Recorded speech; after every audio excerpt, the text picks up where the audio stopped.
pretty much every time we go out to the bar, we meet new people, we always ask them, fuck, marry, kill, waffles, pancakes, French toast.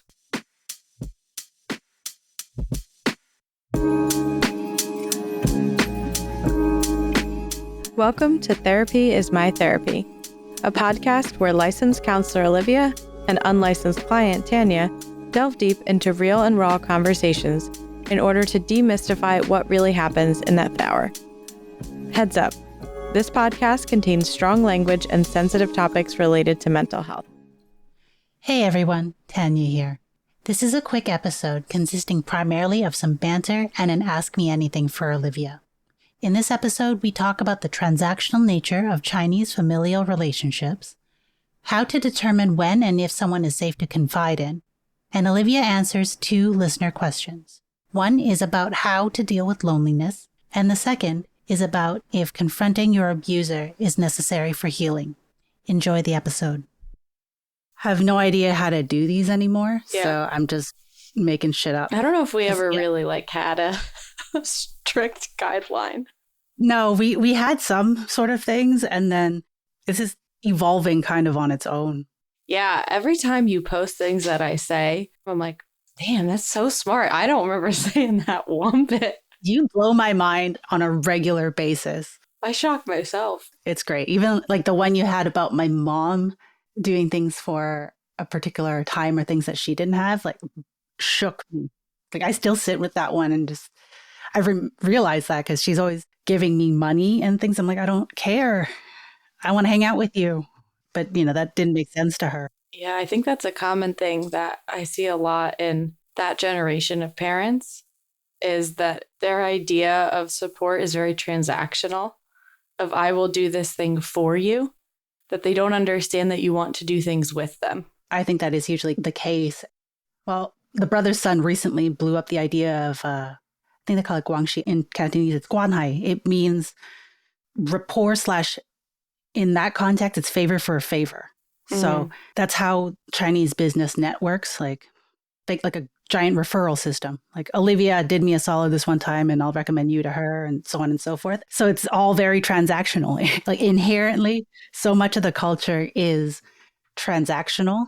And the winter stay was a really interesting, heartbreaking, horrible, wonderful mixed bag of experiences. That one I'll have to get into once it's more processed. Yeah, you need some time on that. I am happy that I can, like I had said, galvanize a lot of my pain into ways of self-expression or ways of helping others. Because artists, again, chronic oversharers, is about finding that balance of, there's another therapist, Jean, she's amazing. She said oh yeah, she's great. She said that you should be proud to show your scars, but don't really go about showing gaping wounds that are still bleeding. And that's been something I've been trying to figure out of when to share. And I don't know if we're starting. I'm just talking. I'm just babbling.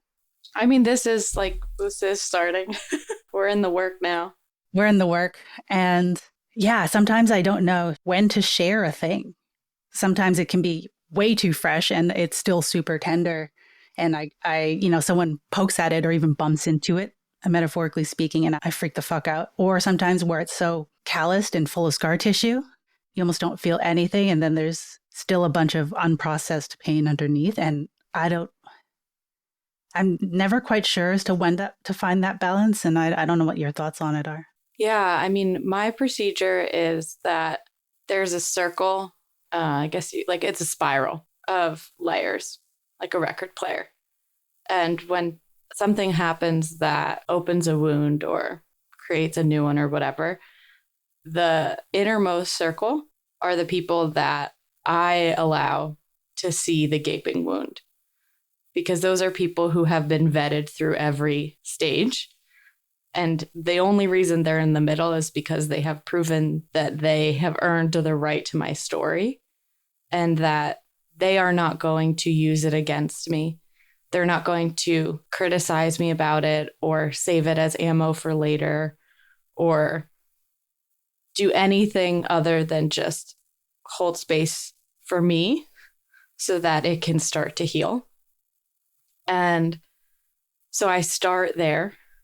of when something's really fresh. It's just like maybe 3 or 4 people in my life that will get that. And then once it's scabbed over, then it's the next layer of the circle of people who I'm really, really close with, but maybe aren't as great at knowing how to handle those things. Then I'll share with them, because then if they say something that they think is helping but really doesn't, like, oh, you're so strong, or things will get better soon, or I'm praying for you, things like that. If they said that to me when I was fresh in it, I would be angry and get upset with them, which isn't fair because not everyone can meet every need.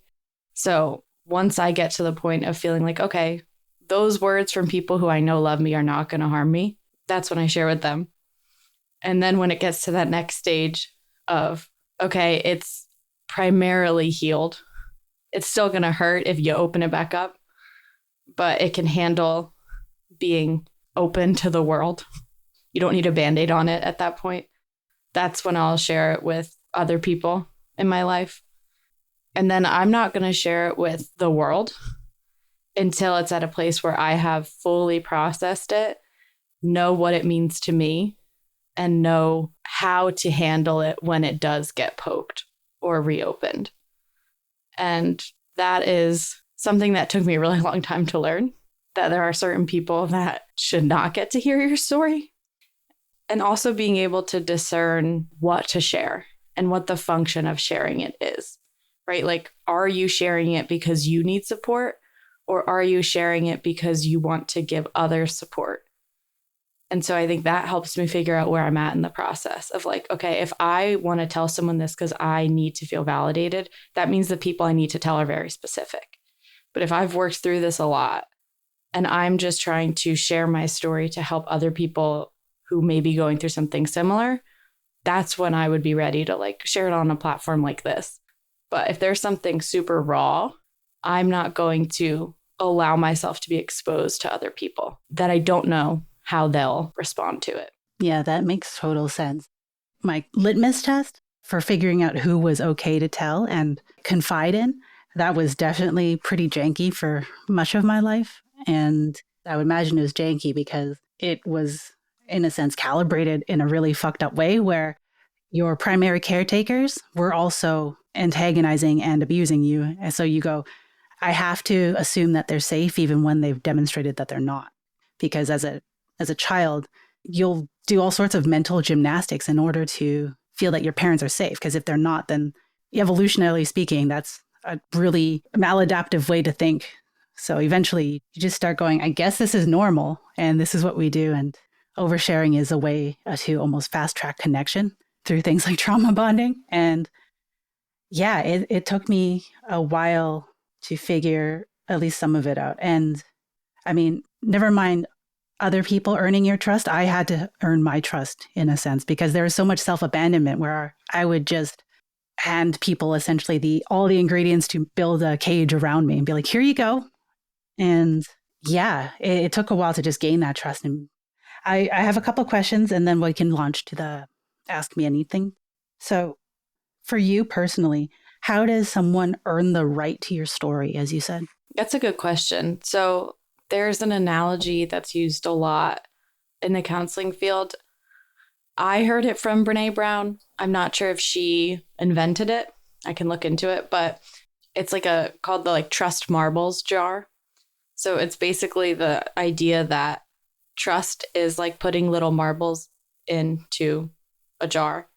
And every time someone does something, even really small, to show you that they're safe, a marble goes in the jar. And eventually it builds up to this place where you're like, oh, this is a person I can trust. And I have all this evidence of that. But it also explains how if someone does one thing that feels like a betrayal, it just spills the whole jar over and it feels like you're starting over. So I use that a lot with figuring out with someone new or just in general. Even sometimes there's people that I maybe wouldn't have talked to about serious things in the past, but then they're now at a place where they want to have a deeper relationship. And I kind of just go about it with sharing things in a really small way at first about things that aren't going to hurt me if they respond badly. So if I say something like, oh, I'm really stressed because it's raining and I have to drive home today, are they going to call me a baby? Are they going to say, oh, that sucks, and change the subject? How are they going to respond? Are they going to say something validating? Are they going to say something mean? Like, I just pay attention to what the response is when I mention something small. If I tell you my favorite color or a band that I like listening to or a TV show that I watch, are you going to make fun of me for my interests? Or are you going to be interested in them even if they're not something you would like? So for me, that's the first step of marbles. I'm not willing to share deeper things with someone until I know how they will respond to shallow things, right? I'm not diving headfirst into the ocean and then being like, oh shit, there's sharks everywhere, right? I'm going to slowly walk in step by step and see how it feels. Because then if there's things that happen that I'm like, I don't feel good about that, I can easily get myself back out. Because I had way too many experiences when I was younger of just dumping things on people that were really heavy and then immediately being like, I should not have told them this, but now I feel stuck with them because they know this integral part of me that I normally don't share. So I think for me, it's just about going really slowly of, okay, how do you respond to these things that if you do say something mean about it, or you are going to try to use it against me, it's not going to be that harmful to me, right? Like if you say yellow's a stupid favorite color to like, that doesn't bother me. It's just a color. But if I tell you some like deep-seated trauma and you say something horrible, that might knock me on my ass. So I just take it step by step. And if they respond well to the little things, then I tell them a little bit more the next time, and just going on and on like that. And then I find out how deep I can go with each person in my life. Because there are people that I'm super close with that I'm not going to go to a certain level with because I know they either don't want to go there or don't know how to go there. And even if they're my best friend, if they're not a kind of person who can handle or who wants to hear really heavy trauma, then I'm not going to put that on us and ruin a really good friendship by trying to make it something that it's not.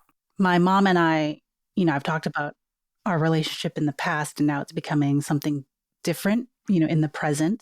Yeah, she has trouble understanding the notion of marbles, so to speak, because for her, there is a cultural thing called filial piety, where pretty much you have to put up with this because you're the daughter, you're the child, you have to be dutiful. So for her, trust is almost like a toggle versus a thing of marbles, where it's something that I struggled with in the beginning, where I had to learn that I'm sorry is not a magical Band-Aid that immediately wipes a slate clean. And yeah, that's something that I am really developing an appreciation for, is small talk. Because I don't know about you, but at least in my case, I used to get annoyed with it, where you're just not talking about anything. This is boring. Let's get in the deep stuff.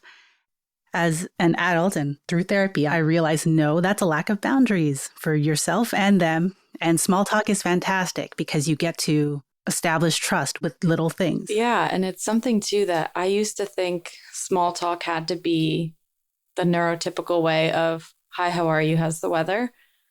And there's so many other ways to have conversations that can be deep, but that aren't about you. And that's something that I use as kind of a bridge.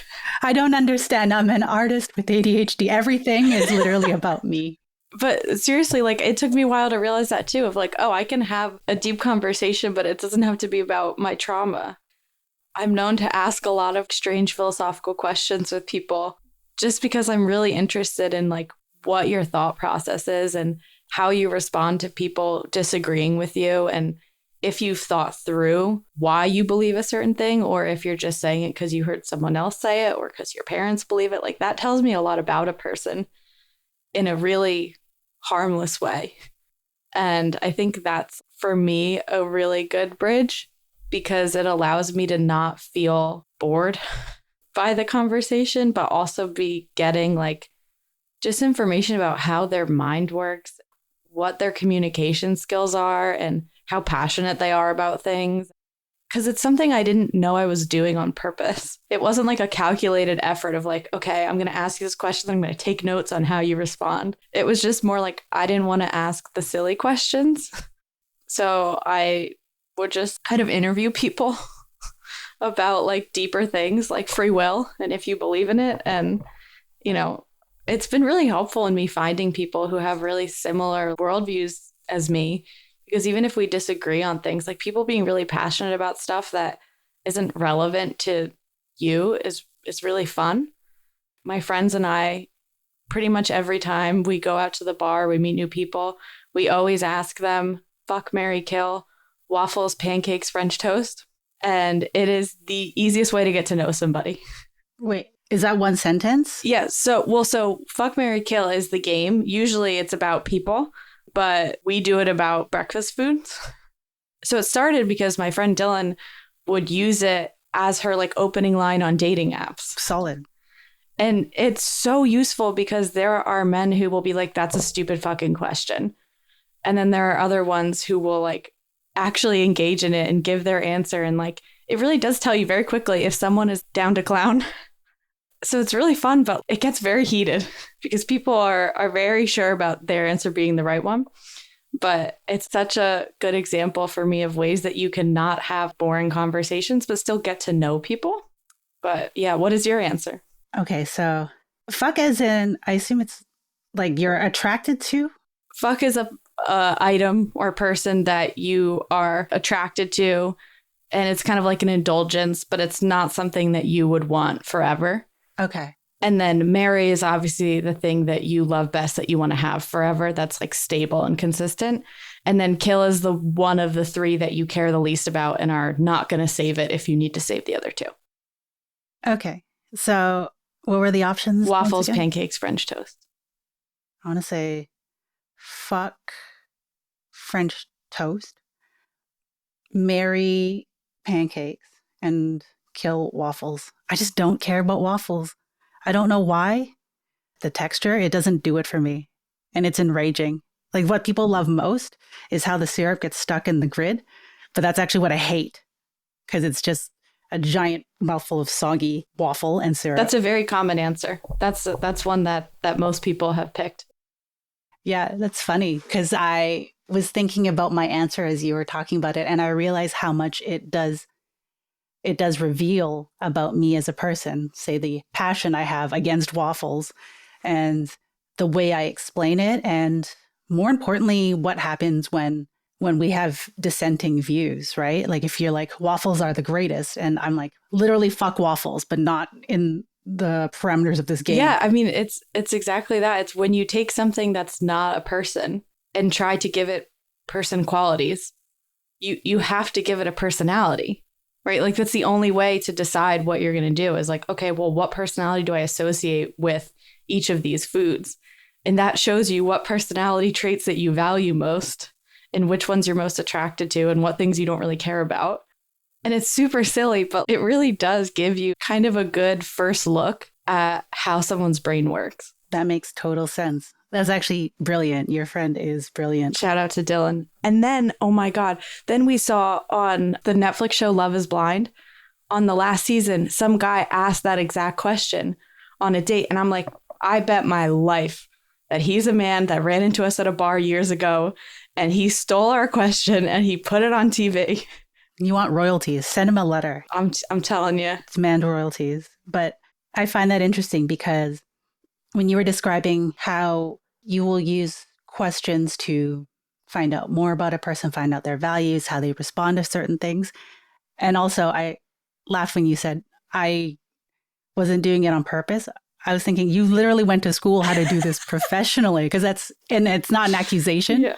It's just funny how you had said in your Slow on the Intake podcast episode where it's inherent in you and you went and honed those abilities. And that's awesome because in many cases, I'm similar where I will ask questions with varying degrees of how deft I am. Sometimes I'll just clothesline myself on a boundary, or sometimes I will do it in a way where it doesn't feel like so obviously an interview and interrogation. Yeah, and that's a tough thing too, because I think a lot of times I've gotten that feedback that I come across as very argumentative.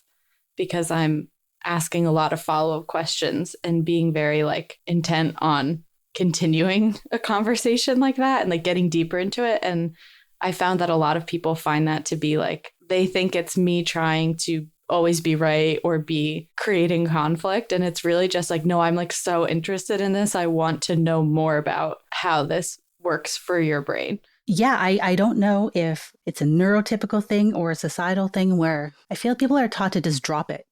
That line of questioning, usually people don't go deeper, and I don't know why. I don't know if they want to. Maybe they do, maybe they don't. I mean, it's hard even in therapy, because at first I'm like, why are you asking me these fucking questions? Let it go. Yeah, people's hackles rise, and debates and quote unquote arguments, a really good way, like you said, to figure out what you believe in and if it's worth believing in.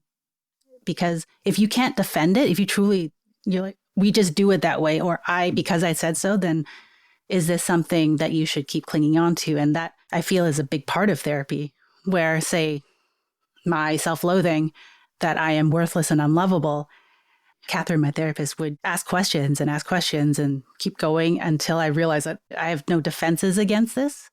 And then it leads to the hardest question to ask is, why do you still believe this to be true? But anyways, before we get on too deep in this, sorry guys. So on my Instagram, I had put out a request for questions to ask Olivia and our listeners. We have listeners. They responded. And so I thought we would use this episode to go through some of them. And I guess we can do with the first one, which is how to deal with being lonely. It's an interesting one because there are so many different ways to be lonely that the answer depends on what the cause is, right? So are you feeling lonely because you don't have support and you don't have close relationships? Are you feeling lonely because you have them, but they don't feel fulfilling? There's a lot of nuance in when people feel lonely. It can be that you just don't feel like you belong in the settings that you're in. It can be that you're just not getting any like closeness or connection from people. Regardless of what is causing it, usually the answer is that you need to be in settings where you feel a sense of belonging, meaning you feel like you can be yourself and that's enough. Even if the other people in the room don't necessarily have the same opinions as you or the same interests or things like that, they're celebrating you for who you are and vice versa. And those are not easy rooms to find, which is generally why people feel lonely. And so I think in terms of physical, tangible steps you can take, I always recommend trying to join groups or clubs or any activities that are centered around an interest or a belief that you already have. So that's a lot easier and harder now, given technology. There's like a lot of online communities you can join that are really helpful, but that doesn't always replace having people physically near you. So depending on what your interests are, it can be easy or hard to find those people. But I think that's the most tangible thing that you can do, is trying to get into places where you can just be you. You don't have to put on a mask. You don't have to try to fit in. You can just show up as yourself, and the people there are going to be happy to see you. And obviously that can take a lot of time to find.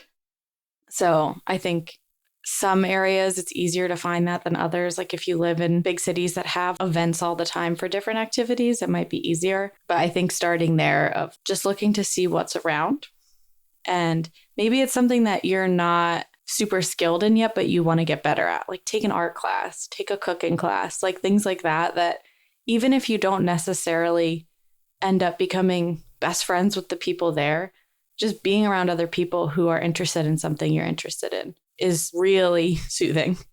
I think that's why concerts are such a big feeling of humanity. Because even if you don't talk to a single other person there, you know that every single person in that space has something in common with you. And generally, given that music is often really close to people's hearts, you know that something important about you is similar to other people. So I think that's a big one in terms of tangibly how to take steps towards finding more connection. Yeah, that makes sense. And loneliness, it can be fairly context specific because sometimes people will give very stock answers of, you have to find it within yourself and so on and so forth. And in many cases, they are right, but they're also extremely incorrect because there is an interdependence that we humans have as a social animal. And then there is also while you may have people who do celebrate who you are, no matter how you show up that day, I think there's also a lot of work in trusting that you're okay to do that. You're safe to do that. Because for me personally, that's one of the big things that I struggle with in terms of connection is the people around me have actually demonstrated that they are really lovely and can hold that space. But I am still very reluctant to do so because for various experiences, they were traumatic and I'm like a little cat that's scared to come out. It sounds almost glib, but you do have to take that first step, however it may look, and it could be in a therapeutic context because a therapy room is a great way to take that first step to show up however you are and to have someone who is actually professionally trained to hold space for you and to figure out what you need. There's a lot to it. Loneliness is it's a big one, and it seems like a very prevalent, almost ubiquitous modern problem that we have. Yeah, and I think that's the other side of it is that those are the actions you can do when you are looking for connection. But being lonely also sometimes can come from not feeling comfortable with yourself. Because it is very possible to be alone and be having a great time. If you do have connection in your life, the times you are alone can be so valuable and enriching and fulfilling if you're cool with who you are and comfortable with being uncomfortable sometimes. Because I think a lot of times loneliness comes from a sense of, okay, maybe I'm really scared of losing the people I do have. So I put on a mask every time I'm around them and I just am whoever everyone else wants me to be. And that's so great. But then I'm home alone and I'm like, well, who am I now? What personality do I put on when there's no one else around to perform for? And I think that is a big, big feeling of loneliness when you're not really sure what you actually like when no one else is in the room. And so that would be the more inner work for the question of really find out what you like, what you don't like, even on small levels. Like what music would you really choose to listen to when no one else is around? Even if you think it's super cringy, or even if you think it's not the most adult choices, what are your hobbies? Do you like reading? Do you like being outside? What really feels fulfilling to you? And that will lead you to the next step of finding those people. Because if you're not really sure what you're interested in or what feels good when you're alone, it's going to be tough to find a community.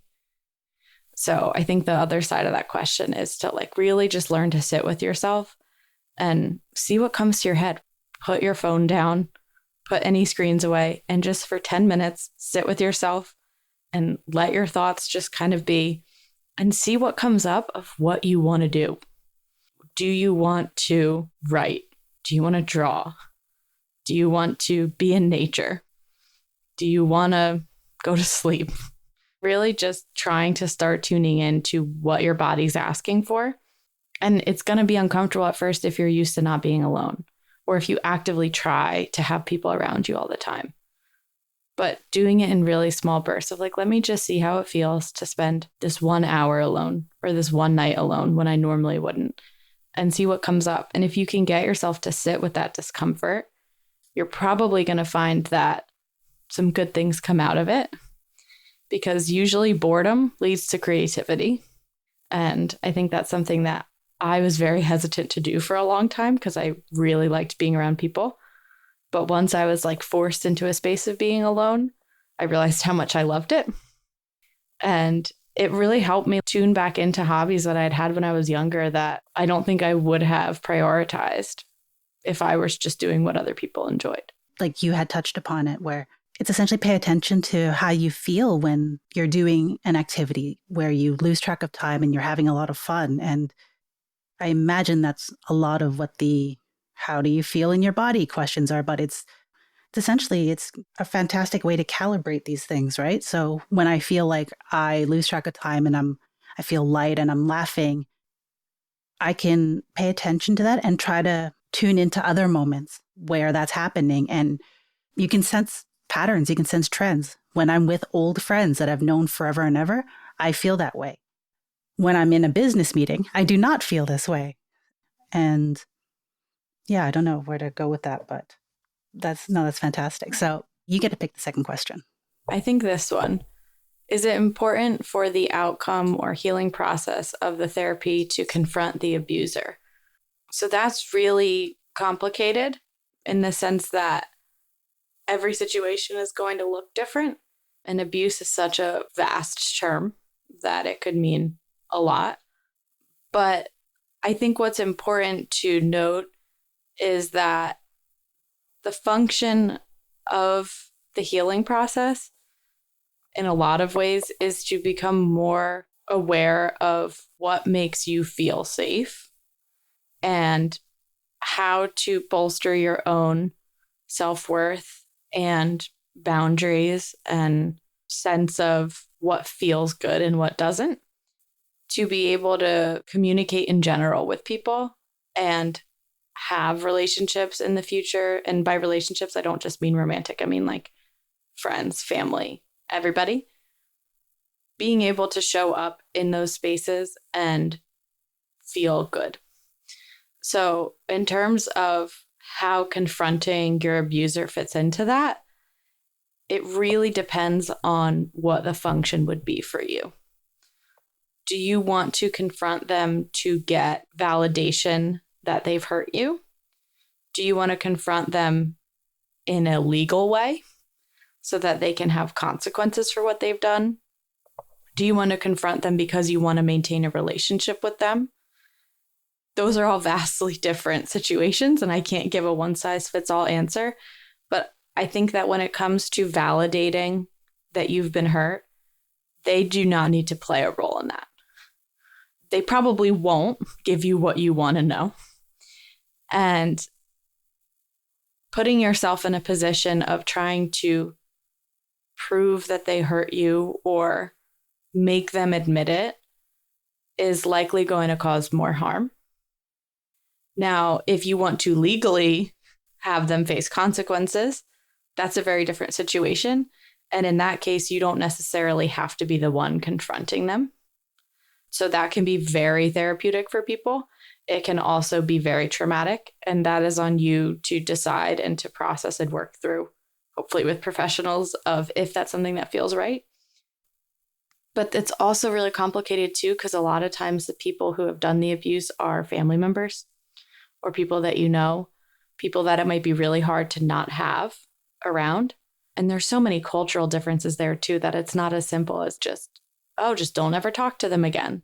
That's great if it works for you, but it often doesn't. So I think in that case, it's really about figuring out what feels safest to you. If you've done the work of trying to heal from it, being able to figure out for yourself, is it going to make me feel safe being around this person? If you have to be around them, does it feel safe bringing up to them what they've done and having them apologize or just telling them off and yelling at them and trying to make them feel bad? Does that feel good for you long term? Not just in the immediate sense of it'd be so cathartic to yell at someone who's hurt you, but really thinking that through. And if the answer is yes, great. But if the answer is no, that doesn't mean that you're missing something. It's not like movies and TV shows where there's a final boss that like you go back and you stab them because they hurt you for years and years and years. That sounds great cinematically, but it usually doesn't do that much to help you heal unless it's in the sense of truly making sure that they're receiving a consequence to actions that could harm other people, right? Like if it's something where you know this person is continuing to abuse other people, and for you, you want to take that step of, okay, this might be hard for me, but I know that long term it's going to prevent them from harming other people. That's great. But I think overall, you don't need their permission to heal. You don't need them to admit that they hurt you to heal. You need to get that from the other parts of healing. And I think that's something that feels really hard because it's like they have this control or power and you want to take that back, but you take that back by healing, by living your life without them or in a way that they no longer have that control. So for a very complicated situation, I think that's the most efficient way to assess the different ways it can look. You're always so fucking epic. I love it. You say brilliant things all of the time. So thank you. It doesn't feel that epic. I mean, first of all, how dare you personally attack me for 4 minutes straight? I'm sure I knew this in my body when I was more in the stage of confronting my parents as to things they did. And then very surprised Pikachu face where it wasn't a movie and they didn't somehow magically admit their faults and change and become the parent that I've always wanted. And that is several therapy sessions and an episode for another time. That is something that I would love to get into one day when I'm ready to. But I mean, I can speak from personal experience where going through these things and confronting abusers, it does feel cathartic in the moment, certainly at times, because there is a righteous anger. What happened to you was terrible and it hurt you and it changed the way you view the world and your sense of agency and control over situations. And that's hard. But yeah, I kept going to that well and trying to draw from it and be like, wow, this tastes like septic water. I mean, I've truncated it, but it was like a decade of surprised Pikachu face wherein it wasn't working.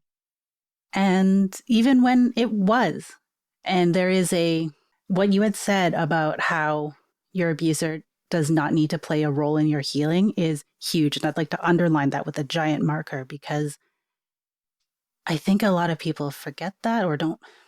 I don't know if they forget it, but I know that doesn't come to top of mind with a lot of people, including myself, is because sometimes you feel like, they did this to me. Now I'm like this and I'm broken and so on and so forth. And you abdicate so much power and agency. I'd done the step of acknowledging that some things weren't my fault, right? Like how I was treated and so on and so forth. But then sometimes you can go too far where you give all of your power to that person or institution or what have you. And I avoided doing the inner work of healing and sitting with that hurt little girl because I wanted them to apologize, because then that would be the magical transformative moment that would fix everything. Yeah, I learned that wasn't the case, and it had to come from me because it's a common therapy saying, from what I gather, it's not your fault, but it is your responsibility. And while I'm not thrilled about the mess I have to clean up, for that version of me that went through those things, I feel that it is my responsibility to, because in a sense, like, who better to do it than me? When I did the confrontation, now that I reflect back, it was a very younger part of me versus an adult, where an adult would have the wisdom to go, the person that abused you in the first place may not have the emotional intelligence to really understand that and to suddenly become what you need. Because if they had all of that, they more than likely wouldn't have done what they did in the first place. And there's nuance to that, of course. And the relationship with my mother and I, it's a testament to how people change and you find a way to live. But oftentimes forgiveness, it's for yourself. It's accepting that happened, but then also taking that step to have agency in your own healing. I imagine forgiveness is also acknowledging / stating to whomever it may concern that this abuser is not integral to my healing. Because until then, it does feel like there's tenterhooks in your heart that just pull at you as you try to move away from it until you let those things go. Yeah, I think people have a weird idea as to what forgiveness looks like. But for me, that is what forgiveness can mean. And there's a podcast episode in that word alone, so we won't get into it too much. But yeah, if you want to go ahead. Yeah, and I've played that game of I'm going to stay hurt so they know how badly they hurt me. I did that for so long, and I thought it would feel so satisfying for them to know that they had harmed me in such a way that it lasted that long. It's so ridiculous when you think about it once you've moved past that phase, because If someone breaks your arm and you just let it stay broken and then come back in 10 years and say, hey, look, my arm's broken. This is your fault. That's absurd. Why you would leave yourself broken just to prove to somebody how much control they had over you. And it took a lot of work for me to get to a place of recognizing, yes, this person hurt me, and I can stop letting them hurt me and heal. I don't have to stay hurt, and they don't need to be a part of me getting better. The whole, it's your responsibility thing. Like, yeah, it's not fair that, especially for children, it's not fair that someone hurt you and you have to like fork over the money and the energy and the space to fix it. It's also not fair to ruin the rest of your life waiting for someone else to step in and be like, okay, I'm sorry. Let me heal this for you. Because it's not going to make it feel better even if they did. If someone broke my arm and then offered to like pay for it to get fixed, I'm not going to feel any better about the fact that they broke my arm. And again, it's different for everyone, what all that looks like. But I think for me, at least, it was a lot of like recognizing that the best way for me to heal was to no longer have the things that they made me exist anymore. When someone is hurting you for a long time, that like seeps into you and creates really unhealthy coping mechanisms and behaviors, and things come out that like don't feel great. For me, the best way to heal is learning that I don't need to yell at people to get my point across. And I can be safe to be wrong. And I'm allowed to like what I like and not be made fun of for it. That is how I confronted the abuser. Whether you did it intentionally or not, all these things that you created out of me that were not feeling good, I have sucked them all out of me. They are not me anymore. And I did not have to engage with that person to do that. I had stayed hurt for a very long time, so they could see how much it hurt me. And the way you had phrased it makes a lot of sense. And yeah, forever, I'd just be pointing to this broken arm, be like, see, you broke it. And they're like, cool, let me break the other one. Or sometimes they do a variety of things that are basically the opposite of healing. I recognize that, yeah, true healing or forgiveness, in a sense, happened when I did not let those things hold power, the things that they said to me, the things they would say, such as you're worthless, you're not worth loving, so on and so forth. And the best revenge was going, no, actually, I am, or I am worth loving. I am enough. And even from a smaller level, where I had talked about once, where I had a really emotionally abusive partner that would just shit on the way I dressed. I remember, like I said, I was going shopping and I'd hear his voice going, this sweater's stupid. I'm like, I'm going to buy this damn sweater. I like it. He's not here. I don't care what he thinks. I'm not going to let his opinion hold so much sway over the choices that I make. And in another instance where there was a bully that would just call me horrible names every day at school. And I had harbored that in me for many, many years. And then I go back and he doesn't even recognize me. Also, he, used to call me hideous, and now he tried to shoot his shot. Original. And as much, Schadenfreude as I had in shutting that shit down, the truly healing thing was realizing that, he didn't even remember this moment. And why should I, not to diminish the pain that it caused, but it's like, maybe it's time for me to let this go. Because yeah, the person that harmed me didn't give it a single thought. And I'm not going to have him live rent free in my head for 5-6 years. When he doesn't even know what the hell's going on, there's no revenge to get. It's not fun. And, jokes aside, letting that go and recognizing that I've gone and become my own person, regardless of the pain that they caused me, and leaning into the things that they made you hate about yourself and making something beautiful out of those things that are nourishing for you and nourishing for others is amazing. All the things that you tried to be out of me, I'm going to be. And the next step is I'm going to find other people who want me to be those things too. none of that needs to require that person to be a part of it or to see it. They don't need to see you wearing the sweater for you to be wearing the sweater and being around people who like the sweater. They don't get access to you anymore. For me, that's the healing, is you do not have the privilege anymore of being a part of my world. You don't get to see it. You don't get to engage in it. And again, that can be complicated if it's family members and you can't necessarily completely separate from them. But in the sense of like, you're not in the inner circle anymore. You don't find out these things about me. You don't get my feelings. You don't get my interests. You are going to be at arm's length at the very least. And I think that for me is the most healing thing of, I have now chosen people around me that I know are not going to break my arm. And that concludes this episode of Therapy is My Therapy.